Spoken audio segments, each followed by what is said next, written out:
Hey y'all, today I am at the 2021 Midwest Automotive Media Association Fall Rally, and that means I have the chance to do a quick spin in the 2022 Ford Maverick. This is Ford's new compact pickup truck, and so I just wanted to take a quick look at it and do a little walk around, talk about some of the materials, and maybe do a little comparison to the Santa Cruz. So let's take a closer look right now.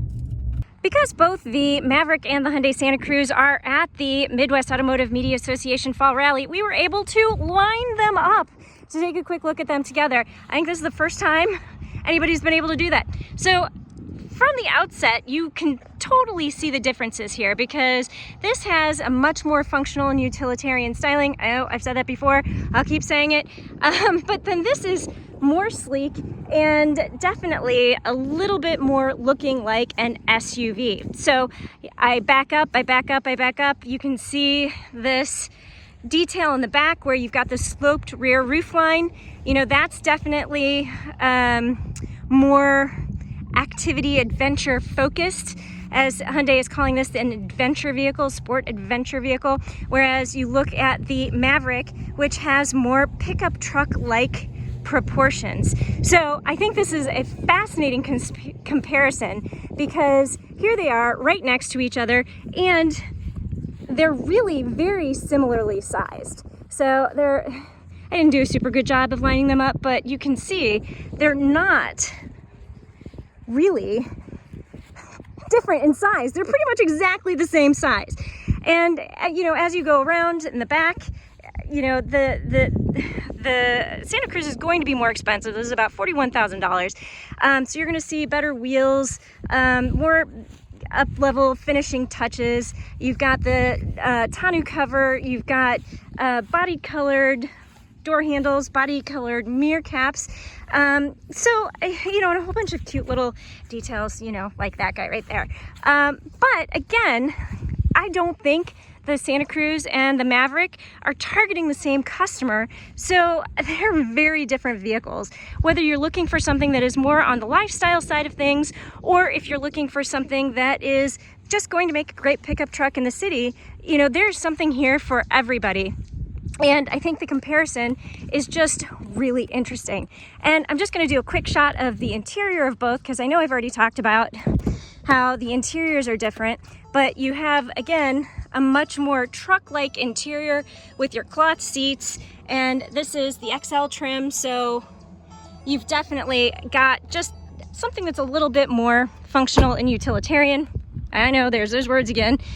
But then when you come over and you look at the Santa Cruz, this is all luxury, sleek, very well styled, and very interesting in terms of the luxe level amenities that you're going to get. Those heated and cooled seats, heated steering wheel, really nice leatherette seating surfaces with an attractive orange stitching. So two incredibly different vehicles that are really similarly proportioned. And even though they're both going to be compact pickup trucks, I cannot imagine people really cross-shopping these. So we saw the interior of the Maverick when I was doing the comparison with the Santa Cruz, but let's take a closer look here. And you'll notice, yep, there's a key.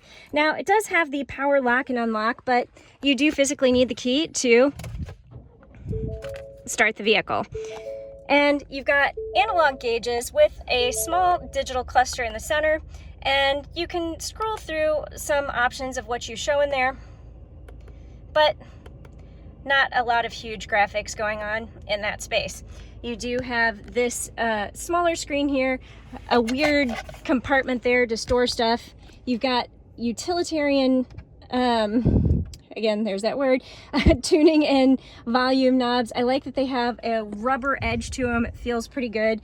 The one thing that you're not going to have in here is going to be an actual shifter lever. So you've got this dial and with the drive and reverse and all that. So I don't know how people are going to feel about that. And you have your climate controls. Again, you've got your hard dials with rubber around the edge. I really actually like the rubber.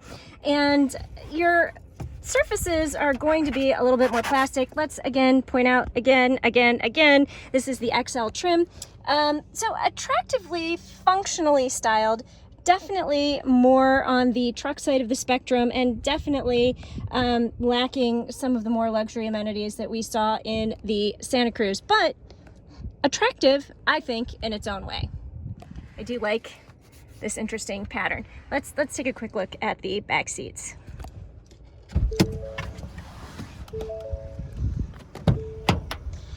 So hopping into the back seat, you have again some really nice functional seat surfaces here, and then you have the under seat storage.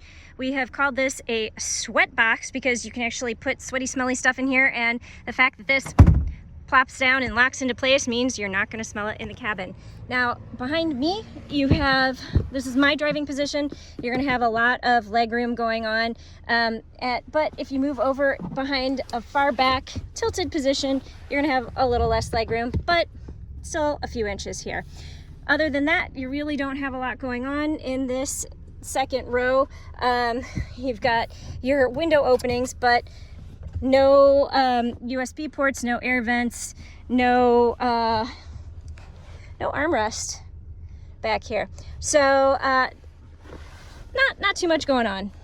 But I should point out, you have this really cool design for a door handle here because you can fit a tall water bottle. So back to that whole functional and utilitarian thing again. In terms of driving impressions, keep in mind I've only been behind the wheel for about 10 minutes. Really quick spin. But first impressions are favorable. I'm pretty surprised at how well this 2.0 liter engine does. It's zippy, and I haven't really felt any lack of power under hard acceleration when I'm coming out. You know, I'm at a stop sign, you know, turn a corner and I'm gonna accelerate a little bit. It feels pretty good. Now the engine is a little bit loud, certainly louder than what you'll hear in the Hyundai Santa Cruz.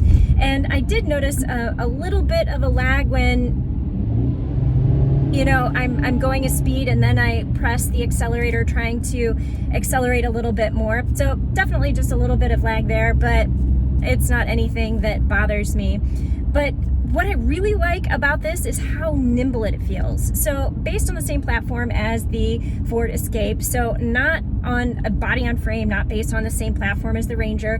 It's compact, petite, and it handles really well around the corners. I'm gonna have the opportunity to drive this off-road tomorrow, so at least I hope I do. The lines are gonna be long for this, so I may not get behind the wheel, but I'm just hoping that I'll have the chance to at least see how it handles on off-road as well, and I think I'm going to be impressed. I have been impressed with this vehicle so far, but you know, there are certainly differences. This is, as I've said many times before in other videos and TikToks and things like that, this is a more functional utilitarian vehicle. This is for a truck customer who wants something that looks a little bit more like a truck, but needs something that is more compact. Now, the Santa Cruz is, there's a B in here, the Santa Cruz is going to be for somebody who's more of an urban adventurer, who wants the truck bed for some occasional hauling of things, but really at the end of the day just wants something that's going to be a little bit more luxurious and refined. I definitely like the powertrain in the Santa Cruz a little bit better,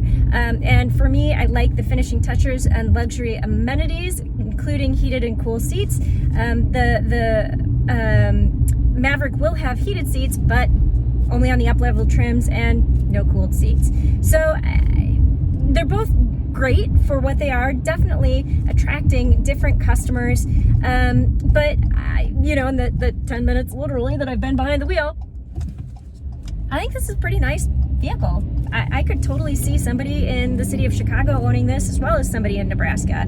So I think Ford hit it with this vehicle. They hit it out of the park, and yeah, nice job. All right, that's it. That's all I've got. So be sure to check us out on the web at pickuptrucktalk.com. And until next time, I will see you down the road.